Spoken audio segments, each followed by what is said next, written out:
Hey YouTube, this is the Book Geek with a different type of video. This time I've been a book internet seller for like 7 years now, and I know that a lot of people have started selling online to make extra cash because the economy does suck, and I wanted to give you guys a few tips. No, I'm not going to give away all my secrets because I feel like sometimes when there's too much competition out there, you really hurt yourself.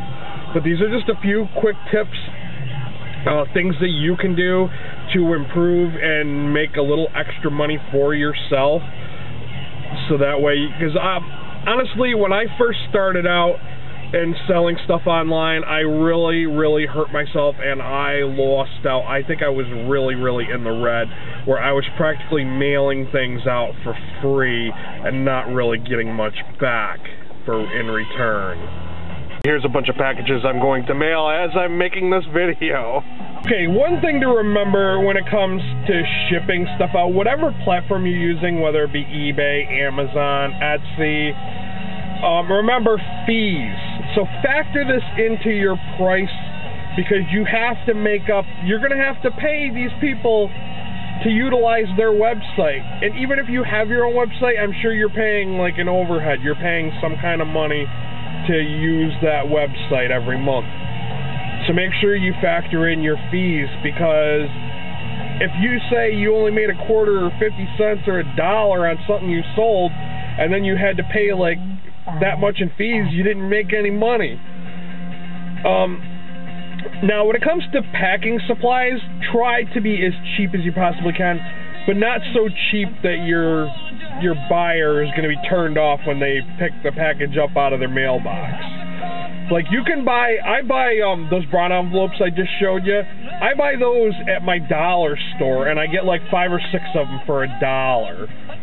Like you can buy those at Walmart or one of those other stores, but why pay that much more when you can go to get them at the dollar store for only $1? For packing tape, I've been known to use in the past the grocery bags, like the brown bags you get from your grocery store.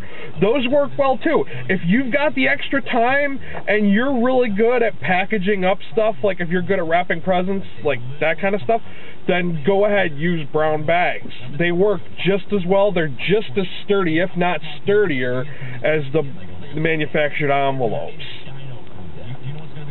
Another place you can look, like I tend to save, like anytime I get something in the mail, as long as it's not like overly big, I'll save cardboard boxes, I'll save bubble envelopes and reuse them. Then no one's complained about it. So, I mean, go ahead and do it. As long as you can carefully remove like any shipping labels or cover them up with your own label, go ahead and reuse that material. Packing peanuts, you can reuse those when you get those mailed to you, or you can even look on Craigslist and get these materials. Yes, people are, and I don't recommend dumpster diving. Do not dumpster dive. You can go to a store, you can walk in and say, hey, can I have some boxes? More than likely, because they want to get rid of those boxes as much as you want them boxes, they will give them to you for free. Same goes for packing peanuts and bubble wrap and stuff like that. They want to get rid of that stuff. But you can use Craigslist. If you do look on Craigslist, I heard this tip from someone else, and I did check it out, and there are people who are giving away this stuff for free on Craigslist. But with Craigslist, you have to be very cautious. One of the things I do is I run a Google check on the email of the person, so that way I know, hey, this person's not like a psycho. My sister-in-law actually had an interaction with somebody on Craigslist, and they were posting on cannibal forums, so she did not meet this person. And one thing I do highly suggest with all the crazies that have been on Craigslist is do not go alone. If that can be helped, do not go alone, and always meet in a public place. While I have not really used Craigslist, I mean, I've sold stuff on Craigslist before, and a lot of the times the deals don't work out like how you plan. Like I had a guy show up and he's like, oh, I only got so much money, and I let it go because, I figured, I'm at least selling the item. But, he did say to me, he's like, oh yeah, I'll come back with the rest of the money, but I'd let him take it anyways. because I knew the guy was lying. But a lot of the times you may find out that people are not really sincere with selling or giving away stuff on Craigslist, so you kind of have to keep that in mind, and that's one of the reasons why I don't really use Craigslist all that much. Another thing, like when it comes to shipping and handling, you always want to factor in more than what it's going to cost to ship to the farthest location.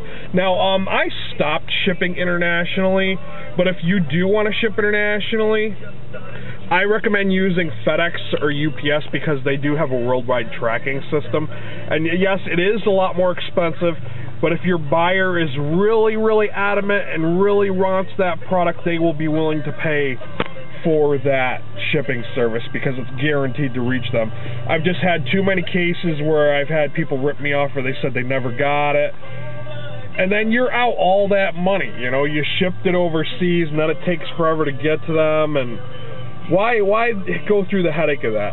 And another thing is, like, I document my mileage when I drive to the post office. So when you're factoring in shipping and handling, remember that it's not just the cost of going to that address, that it's, you know, the fact that you had to buy envelopes, you had to buy tape, you had to drive and take your own personal time to go and mail this item, and then you had to pay fees.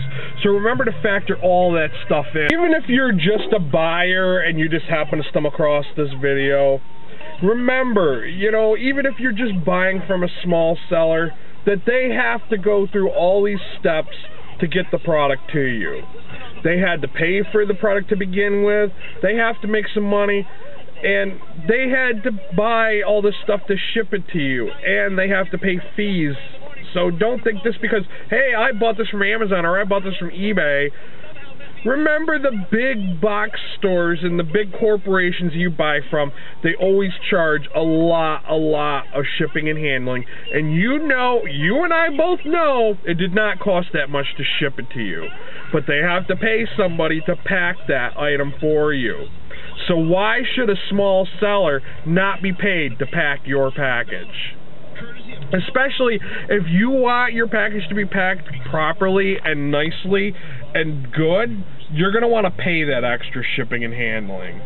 So sellers, remember that you're doing them a service by mailing it to them. That's all I got for you in this video. I really hope that these tips help you guys out if you are a small seller.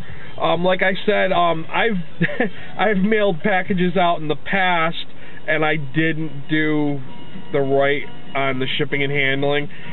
One instance, I shipped something. It was very, very heavy, and I had made X amount of dollars, and I only charged so much for shipping and handling. I lost everything. I didn't make a single penny on mailing this item out to somebody because it weighed so much that I basically mailed it for free. Like, after I went to the hassle of dragging it to the mail and having it, like, shipped out, I made nothing. Literally nothing. And I didn't even get a feedback from that person. I was so pissed.